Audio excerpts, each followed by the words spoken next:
نحمد و نصلی علی رسولہ الکریم۔ اہل دل اس کو دل نہیں کہتے جو تڑپتا نہ ہو کسی کے لیے۔ چند دن قبل ایک ویڈیو وہ بنایا گیا تھا جاوید احمد غامدی اور ان کی جو نو ساختہ خانقاہ کے قیام جو لاہور میں انہوں نے کیا ہے، تو اس پر جو ہے ایک ویڈیو بنایا گیا۔ تو اس ویڈیوز کے اندر جو ہے تصوف کی بہت سی باتیں جو ہے آئی تھیں، اور تصوف کی اہمیت و افادیت پر بھی کچھ باتیں کی گئی تھیں۔ تو اس ویڈیوز کے کمنٹس باکس میں ایک شخص نے مطلب سوال جو ہے بالکل طفلانہ اور غیر عالمانہ سوال کیا، کیا آپ تصوف کو قرآن اور حدیث سے ثابت کر سکتے ہیں، یا یہ تصوف کیا شرع سے ثابت ہے؟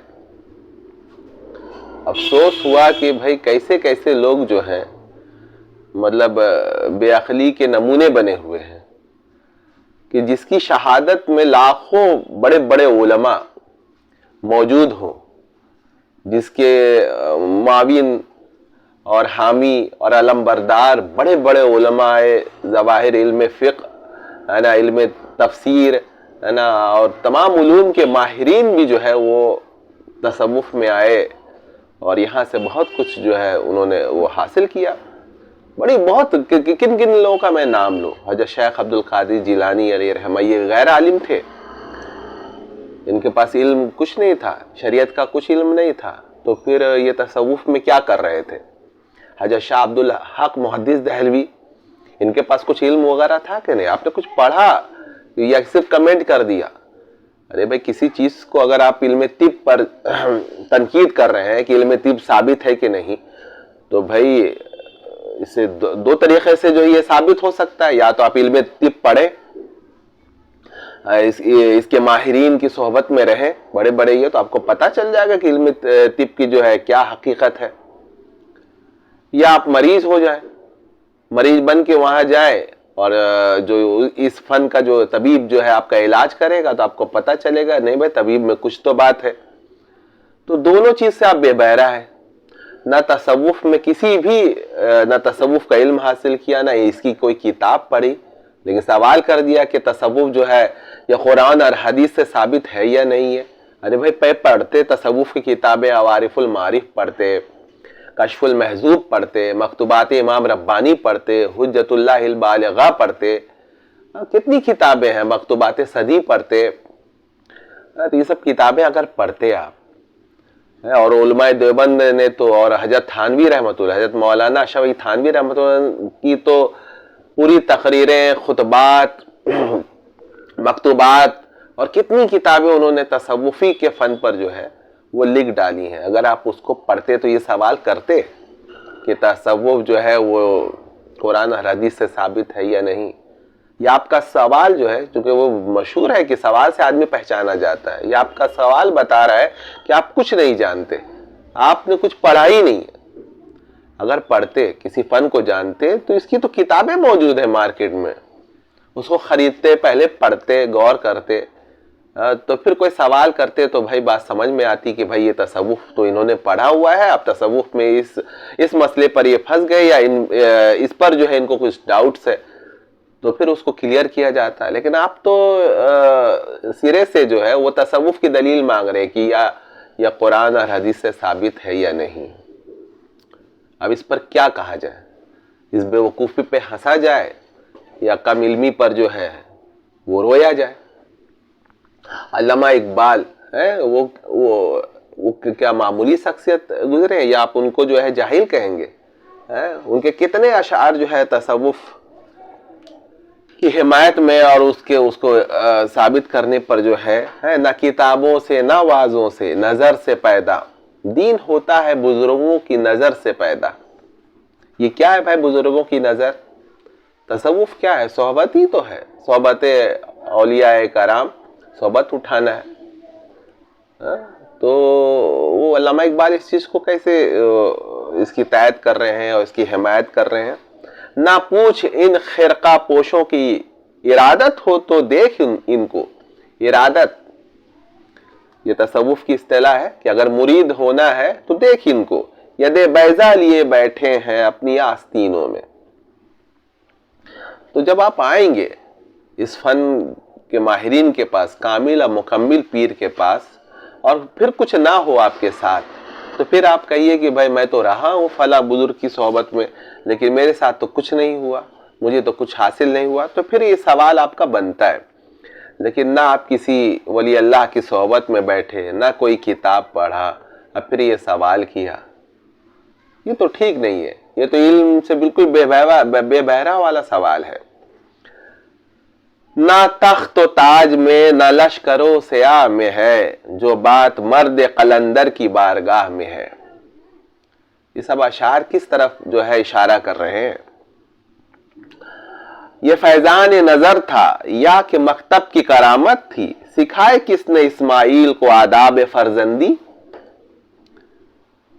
یہ نظر جو ہے، یہ فیضان نظر، یہ کہاں ملتا ہے؟ یہ فیض والا معاملہ صرف کتابوں سے اگر حاصل ہو جاتا تو علامہ اقبال اتنے اشعار جو ہے وہ اس فن کے حوالے سے کہتے. خود علامہ اقبال کے والد صاحب بھی جو ہے بہت بڑے صوفی اور بڑی شخصیت تھے. وہ آپ اگر پڑھنا ہوگا، آپ کو جاننا پڑے گا کہ بھائی اتنی بڑی بڑی شخصیات کے ساتھ ایسا کیا ہوا کہ انہوں نے کسی ولی اللہ کے دامن کو پکڑا، بالکل خود کو مٹا دیا. آپ کہتے کہ قرآن میں کہاں ہے؟ ارے بھائی تزکیہ کا حکم نہیں ہے، تزکیہ کا حکم نہیں ہے قرآن کریم میں، وہ نہیں ہے. وَيُزَكِّهِمْ، کار نبوت میں سے یہ کام دیا گیا وَيُزَكِّهِمْ کہ آپ لوگوں کا تزکیہ کیجئے. تو ہر چیز کی وراثت چلی آتی ہے. یہ تزکیہ کی وراثت کن لوگوں نے اٹھایا ہے؟ لوگوں کا تزکیہ کرنا یہ خود سے نہیں ہو پاتا. یہ تزکیہ کا ورڈ جو ہے، اس کی گہرائی میں جائیں گے تو پتہ چلے گا تزکیہ ایسی چیز ہی ہے جو خود سے نہیں ہو سکتا. دھلنا، صاف کرنا. کپڑا کبھی خود سے دھل جاتا ہے؟ اس کو دھونے والا چاہیے. تو ہمارا نفس جو ہے یہ گندگی کا ایک بالکل جو ہے وہ انبار ہے. اس کی گندگی کو دور کرنے کے لیے کوئی دوسرا چاہیے جو اس فن سے، وہ بھی اسی طریقے سے جو ہے گزر کر اپنے آپ کو صاف کیا ہو، اور پھر اس کے مرشد، اس کے کامل پیر نے اس کو اجازت دی ہو کہ اب تم بھی جو اس کام میں لگو اور لوگوں کی گندگی دور کرو. تو اس میں کیا خرابی ہے؟ تزکیہ کا حکم کہاں؟ قد افلح من تزکا قرآن میں نہیں ہے. کتنی آیت کریمہ سے آپ استدلال لیں گے؟ احادیث کریمہ میں جو ہے تو وہ بے شمار ہے. مولانا زکریا صاحب سے پوچھا کہ تصوف کیا ہے کسی صاحب نے، تو کہا کہ بھائی انما الاعمال بالنیات نہیں ہے. بخاری کی شروعات میں نیت کی درستگی یہ تصوف کی ابتدا ہے، اور اس کی تصوف کی انتہا کیا ہے؟ یہی جو حدیث احسان نہیں ہے، انت عبد اللہ کانک ترا، کہ عبادت اس طرح کرو کہ جیسے تم جو اللہ کو دیکھ رہے ہو. اور اگر ایسی کیفیت میسر نہیں ہے تو کم از کم یہ کیفیت ہو جائے کہ اللہ جو ہے وہ مجھے دیکھ رہا ہے. یہ تصوف کی انتہا ہے، ایسی کیفیت کہ آپ حامل ہو جاؤ. حضرت تھانوی رحمۃ اللہ علیہ نے فرماتے کہ بھائی یہ تصوف جو ہے یہ دین کے اعضاء میں سے ہے، ایسے آپ انکار کریں گے. اور یہ فقہ ہے، اسے فقہ الباطن کہہ لیجئے، فقہ ظاہر جو ہے. یہی وجہ ہے کہ ہمارے جو متقدمین ہیں، امام اعظم ابو حنیفہ خود کہتے ہیں کہ فقہ جو ہے وہ معرفت النفس کا نام ہے. تو یہ اس وقت جو ہے یہی اصطلاح تھی، لیکن بعد میں یہ دونوں الگ الگ ہو گیا. جو ظاہری احکام ہے اس کو فقہ کہا جانے لگا، اور جو یہ باطنی احکام ہے، باطن کو درست کرنا، خاشعون کا نہیں ہے کہ جب نماز پڑھو تو تمہاری کیفیت خاشعون والی ہونی چاہیے، خشیت والی کیفیت ہونی چاہیے، خضوع و خشوع ہو اندر. تو یہ خضوع و خشوع کیسے پیدا ہو؟ اس کا کئی حکم جو ہے فقہ ظاہر میں ہے. اس کا تعلق فقہ الباطن یعنی تصوف سے ہے. نام سے مت چڑیے کہ یہ نام ہے کہ نہیں ہے. بہت سی چیزیں سب بعد ہی میں، جب کوئی فن جو ہے مدون ہوتا ہے تو پھر اس کی اصطلاح ایجاد کی جاتی ہے. یہ ماہرین احادیث آپ پڑھتے ہیں تو کہاں حسن، ضعیف، مرفوع، مرسل، یہ سب جو اصطلاحیں ہیں احادیث کی، یہ صحابہ کرام جانتے تھے یا اس وقت اس کا وجود تھا؟ بعد میں جب احادیث کا فن بالکل مدون ہوا تو یہ ضرورت محسوس ہوئی کہ اس کی اصطلاحیں وضع کی جائیں. یہی معاملہ فقہ الباطن یعنی تصوف کا ہوا. جب اس کو مدون کیا گیا باقاعدہ ایک فن کے طور پہ جو ہے، یہ شروع سے ہے، یہ شروع سے نبی کریم صلی اللہ علیہ وسلم صحابہ کرام کا تذکیہ کہ تصوف موجود ہے، لیکن آپ یہ لفظ کو وہاں تلاش مت کریں، اس کی اصطلاحیں وہاں تلاش نہ کریں. کسی بھی فن، چاہے وہ علم تفسیر ہو، علم حدیث ہو، علم قرات ہو، کسی بھی فن کی کوئی اصطلاح جو ہے نبی کریم صلی اللہ تعالی وسلم کے عہد میں آپ کو نہیں ملے گا. تو پھر تصوف پر ہی یہ معاملہ کیوں چسپا کیا جاتا ہے، کیوں اس پر اعتراض کیا جاتا ہے، اس کی اصطلاحیں جو ہے نبی کریم صلی اللہ علیہ وسلم کے دور میں کیوں تلاش کی جاتی ہے؟ نہیں بھائی، یہ بھی ایک فن ہے، اس کے بھی ماہرین ہیں، انہوں نے اصطلاحیں وضع کی ہیں تاکہ اس کیفیت کو لوگ پہچانے، اس چیز کا جو ہے ادراک کر سکے. وہ ہوتا ہے، وہ ضرورت ہے اس فن کے. ہر فن میں، چاہے وہ دنیاوی ہو دینی ہو، ہر فن کی اصطلاحیں وضع کی جاتی ہیں، اس کے ماہرین وضع کرتے ہیں شناخت کے لیے، اس علم کو پھیلانے کے لیے، اس کو باقاعدہ چلانے کے لیے. تو یہ بات ہے. تو اس میں کیا ہے، اس میں نیا کیا ہے؟ تو اس بات کو جو ہے سمجھنے کی اب دیکھیے مولانا مغفور اللہ شیخ الحدیث جامع حقانیہ کوڑا کھٹک کہتے ہیں کہ ہر انسان کے لیے تزکیہ باطن مقصد اصلی ہے. اللہ جل شانہ نے نبوت کے فرائض میں فرمایا وَيُزَكِّيهِمْ، جیسے میں نے کہا. مولانا احمد علی لاہوری رحمۃ اللہ یہ عالم نہیں تھے، ان کے پاس علم تھا، یہ قرآن احادیث نہیں جانتے تھے. کیا فرماتے ہیں؟ تصوف یہ ہے کہ اللہ تعالیٰ کو عبادت سے، رسول اللہ صلی اللہ علیہ وسلم کو اطاعت سے اور مخلوق خدا کو خدمت سے راضی کیا جائے. یک زمانہ صحبت با اولیاء بہتر از صد سالہ طاعت بے ریا. کہ مطلب ایک لمحہ کسی ولی کی صحبت جو ہے وہ 100 سالہ 100 سالہ جو ہے طاعت بے ریا والی طاعت سے بہتر ہے. بتائیے. تو مفتی شفیع نے پوچھا یہاں مبالغہ نہیں ہے مولانا اشرف علی تھانوی سے؟ تو مولانا اشرف تھانوی رحمۃ اللہ نے کہا مجھ سے سنو یہ شعر. وہ پڑھتے یک زمانہ صحبت با اولیاء بہتر از 1000 سالہ طاعت بے ریا. وہ اور بڑھا دیا انہوں نے. تو یہ تو وجدانی معاملات ہیں. وجدان میں آپ کسی کامل مکمل پیر کی صحبت میں رہیں، آپ اندرونی کیفیت میں اگر تبدیلی محسوس نہیں کریں گے، عبادت میں رغبت پیدا ہو جائے گی، گناہوں سے نفرت پیدا ہو جائے گی. لیکن شرط یہ ہے کہ پیر آپ کا کامل مکمل ہو. اس کو تلاش کریں، وہ ملیں گے. وَقُونُوا مَعَ الصَّادِقِينَ، اللہ نے جب حکم دیا کہ سچوں کے ساتھ ہو جاؤ، اس کا مطلب اولیاء کرام قیامت تک دنیا میں موجود رہیں گے.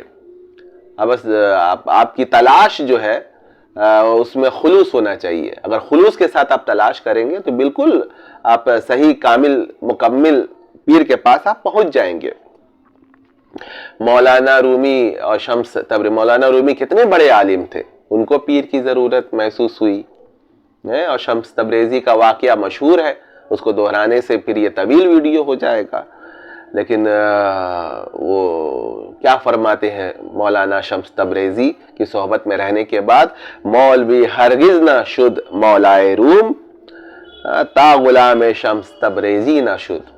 کہ مولوی جو ہے، مولوی روم جو ہے، مولائے روم کب بنتا؟ بن سکتا تھا کہ مولانا اگر شمس تبریزی کی صحبت اس نے نہ اٹھائی ہوتی. کتنی باتیں آج صوفیہ جو ہے وہ قلب اور نفس سے معاملہ کرتے ہیں کہ قلب درست ہو جائے. قلب جو ہے تو قلب کا کتنی جگہ جو ہے حکم ہے قرآن کریم میں. اب ذرا پڑھیے تو پتہ چلے گا اللہ تعالیٰ نے اس قلب پر اور اس دل کی بہتری اور اس کی اصلاح پر کتنا زور دیا، اور کہاں کہاں جو ہے اللہ تعالیٰ نے یہ کہا ہے. رسول اللہ صلی اللہ علیہ وسلم نے فرمایا انسان کے جسم میں گوشت کا ایک ٹکڑا ہے، اگر وہ درست اور نیک ہو جائے تو تمام بدن نیک اور ٹھیک ہو جاتا ہے، اور اگر وہ بگڑ جائے تو تمام جسم خراب ہو جاتا ہے. خبردار وہ گوشت کا ٹکڑا دل ہے. اب یہ دل سے جو ہے یہ بحث کرتے ہیں صوفیہ، اس دل کو جو ہے سدھارنے کی محنت کرتے ہیں اور اس پر جو ہے کام ہوتا ہے.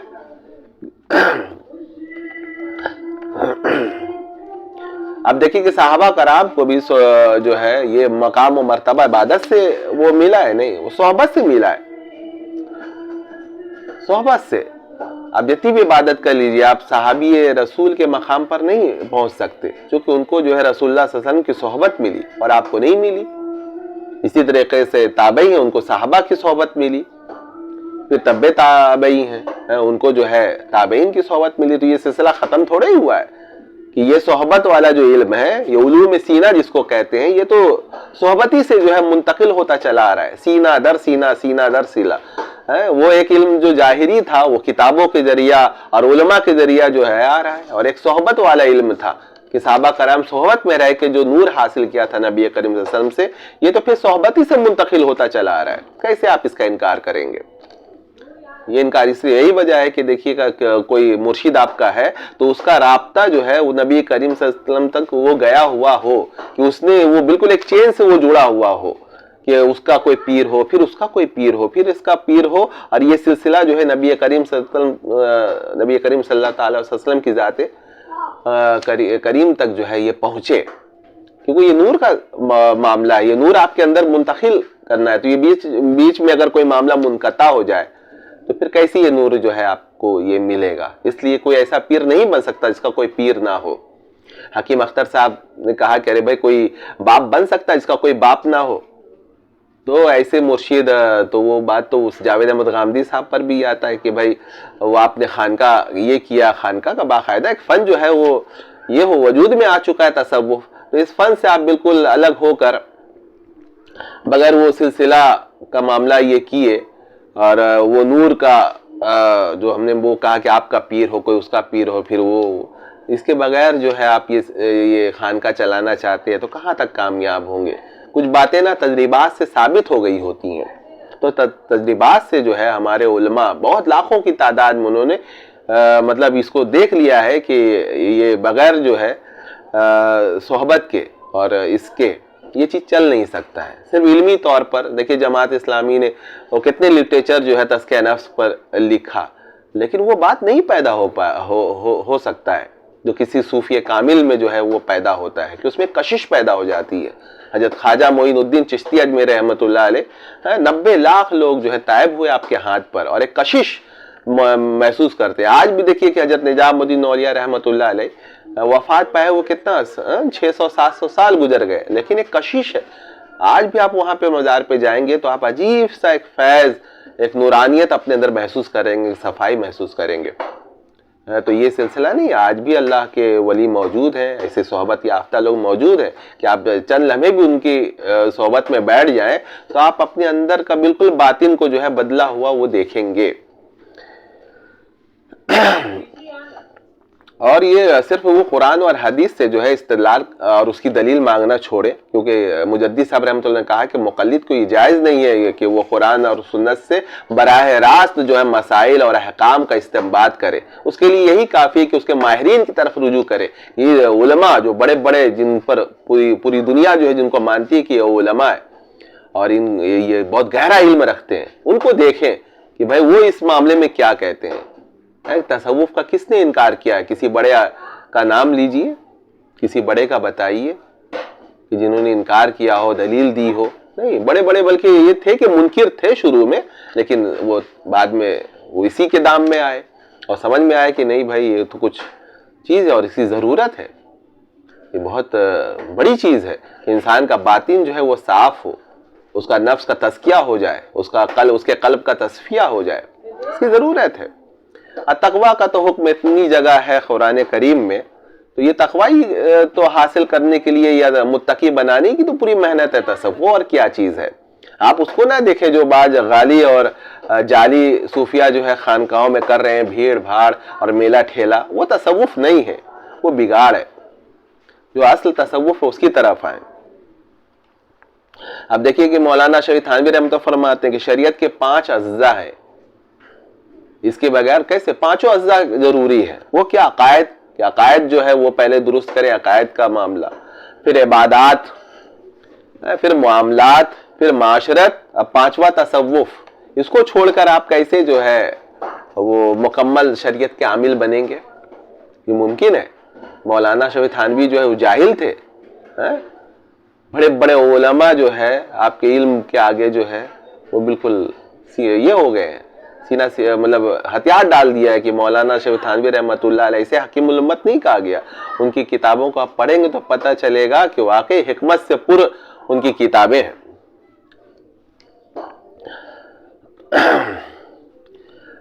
اچھا کچھ لوگ جو جاہل ہیں وہ کچھ چیزیں لے کر کے وہ ڈھو رہے ہیں. بھائی یہ وجدانی معاملات ہے, تصوف کا معاملہ بہت نازک ہے, اس لیے یہاں گمراہی کے بھی معاملات ہیں. مجدد صاحب رحمۃ اللہ نے فرمایا کہ اکثر جو فرقے جو گمراہ ہوئے ہیں اس کا کہیں نہ کہیں تعلق جو ہے اسی فن سے رہا ہے, تصوف سے رہا ہے.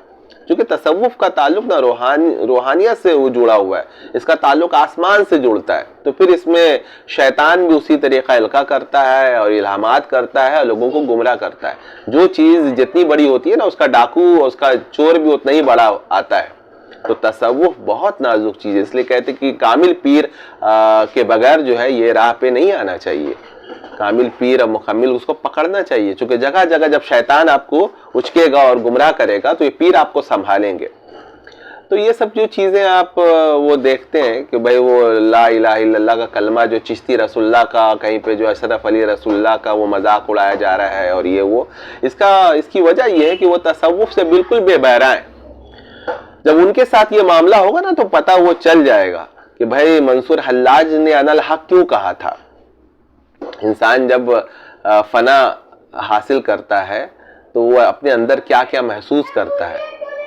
یہ اس کی اور ایک دو جگہ ہے کہ اب دیکھیے کہ مولانا شوقت تھانوی رحمۃ اللہ علیہ نے وہ بالکل یہ کیا ہے کہ کسی کو اگر جو ہے نسبت ولایت سے فیض ملے تو اس کو کیا ہوتا ہے, اور کسی کو نسبت نبوت پر جو ہے وہ ہو, ایسا اس کا سلوک جو ہے نبوت پہ, کمالات نبوت پر جو ہے اس کا مکمل ہو, تو اس کا معاملہ کیا ہو. تو ایک جگہ اس کا پوائنٹ انہوں نے وہ لکھا ہے کہ اگر ظاہری شریعت کے خلاف جو لوگ جو ہے جن کا سلوک جو ہے ولایت سے وابستہ ہوتا ہے, جن پر ولایت کا معاملہ ہوتا ہے, کہ ان پہ جو ظاہری شریعت کے خلاف کوئی شیخ اگر حکم کرے تو اسے خلاف شریعت نہیں سمجھتے ہیں, کسی تعویل سے کر لیتے ہیں, مگر غیر قطعیات میں اس بات کو سمجھیے.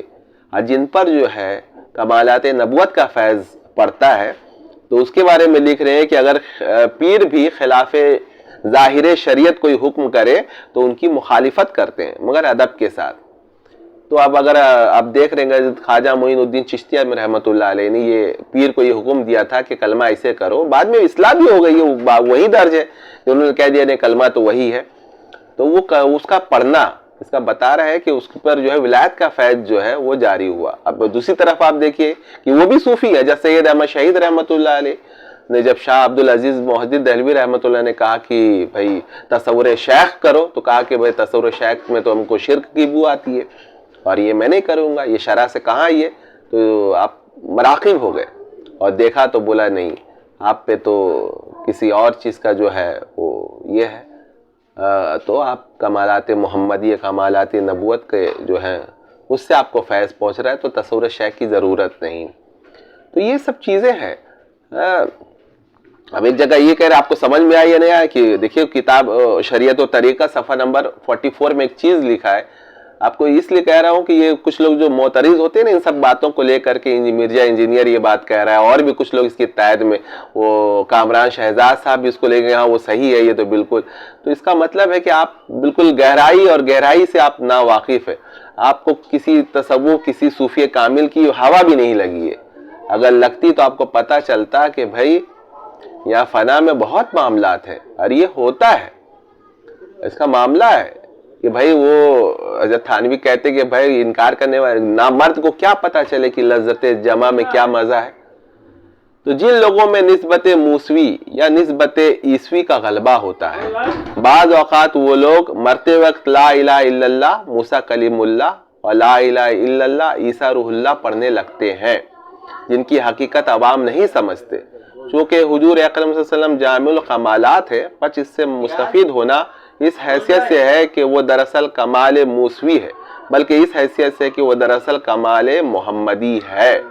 تو یہ سب باتیں جو ہے باتیں بہت ہے کہ بس اللہ تعالیٰ سمجھ دے کہ ہم جو ہے وہ تصوف کو صحیح معنوں میں